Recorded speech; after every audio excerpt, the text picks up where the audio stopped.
The oversized mid-20th century sign of an American Indian man pointing to the Toh-Atin Art Gallery at 9th Street and Narrow Gauge Avenue in Durango is generating a heated debate online between those who see it as an outdated racist depiction of Native Americans and those who say it's a piece of Durango history that should be preserved. And the family, they say they're willing to engage in an open, two-way discussion about the sign's future, just not right now as they struggle to keep their business going during the pandemic. You're watching the Local News Network, brought to you by Choice Building Supply in Cortez and Fast Signs of Durango. I'm Deborah Uroda.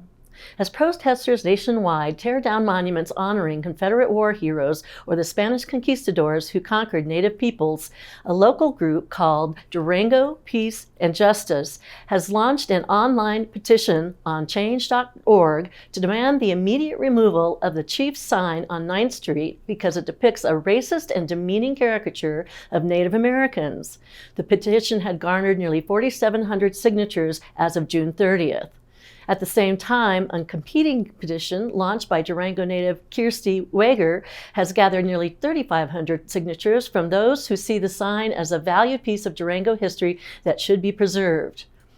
And while the fifth-generation La Plata County family that owns the sign is willing to entertain a discussion about its future, they say they'd like to focus right now on keeping their business open through the COVID-19 pandemic to provide a market for the very Native American artisans the protesters say they're insulting. Right now, we've been closed for 3.5 months, and our artists are really in a bad spot. If the Navajo Nation was a state, they would have one of the largest per capita rates of COVID. So they are in a bad spot. Their relatives are dying, and they don't have any money. They don't collect unemployment like the rest of America. So when they show up, when we open, they're going to show up, they're going to need for us to buy their products. And we really want to do that, but we're not going to be able to do that if we can't concentrate on our business. So right now, as important as a lot of people think this is, I feel like it could wait a while, it could take some time, and we could get more input from a lot of different directions. And then we will be happy to have a respectful conversation. Antonia Clark and her brother Jackson Clark II own and operate the Toh-Atin Gallery, an internationally renowned dealer of Western and Native American art. Their family's roots run deep in Durango, the first settling in the area as the train arrived in town. Their father, Jackson Clark, owned the Pepsi-Cola distributorship in the area and started trading cases of Pepsi for Navajo weavings on the Navajo Nation in the 1950s. He opened the first Toh-Atin gallery at the Pepsi warehouse and moved its location to downtown in the early 1980s. According to an article written in the Durango Herald by the La Plata County Historical Society, the Chief was installed in 1948 to bring attention to the Chief Diner, then located at the corner of 22nd Street and Main Avenue. It was a popular restaurant that served as a central gathering spot for Navajo, Ute, Apache, and Pueblo families during the annual Fiesta Days, a celebration of Durango's Western heritage. And many a longtime Durango resident remembers dining there with their families as well. And we have had hundreds of either phone calls or emails from people telling us that they support keeping the Chief. And it is historic. And I have heard some unbelievable stories about people going to the Chief Diner when their family really hardly had any money to go out to dinner, but every once in a while they go to the Chief Diner. And how special was that? On the other side of the coin, the Native people that we work with, that we buy from, and that we know and love, they like the Chief. We've had weavers that have woven weavings of the Chief to give to my brother as a gift. When the diner closed and was about to be razed in 1983, the Clark family purchased the Chief and installed it at their parking lot across the street from the gallery to preserve a beloved piece of Durango history. Clark says the sign is a classic example of the types of signs that cropped up everywhere during the mid-20th century as America's new highway system began to expand.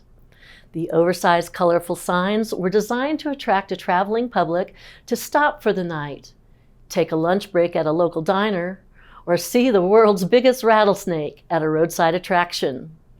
In Durango, the chief dominated the cityscape as a restaurant sign, and later the Clarks said the chief became a welcoming symbol for traveling Native Americans who knew they could get help at the gallery.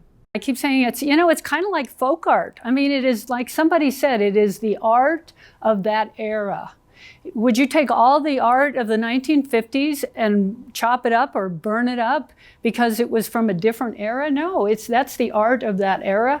We have art of this era that is very similar. It's folk art. It's not necessarily comics. It's not making fun of anybody. It's just, it's just what it is. And I can tell you that people, local people who are Anglo people and Native people who are not locals, they just think it's ridiculous. The idea of tearing down the chief, they just think is ridiculous. In the meantime, the City of Durango's Community Relations Commission is holding listening sessions on the sign, and Durango Mayor Dean Brookie announced at a recent City Council meeting that he thinks the council should weigh in on the issue, although no formal statement has been approved. The Clarks say they're willing to engage in an open, two-way discussion about the sign's future, but they're asking for the community's patience as they attempt to survive the pandemic's ravages on their business and their efforts to preserve and promote Native American arts and culture. We're looking for some ideas, really. I think our biggest problem is that the people who want to take it down, it's like it has to happen like right now. You have to take this down right now. Well, we're pretty busy, and also, let's talk about some different things. Everybody that wants to take it down nobody's offering any solutions, and we want to talk to people. If you'd like to know more about the Clark family and the Toh-Atin Gallery, visit toh-atin.com. Thanks for watching this edition of the Local News Network. I'm Deborah U. Rhoda.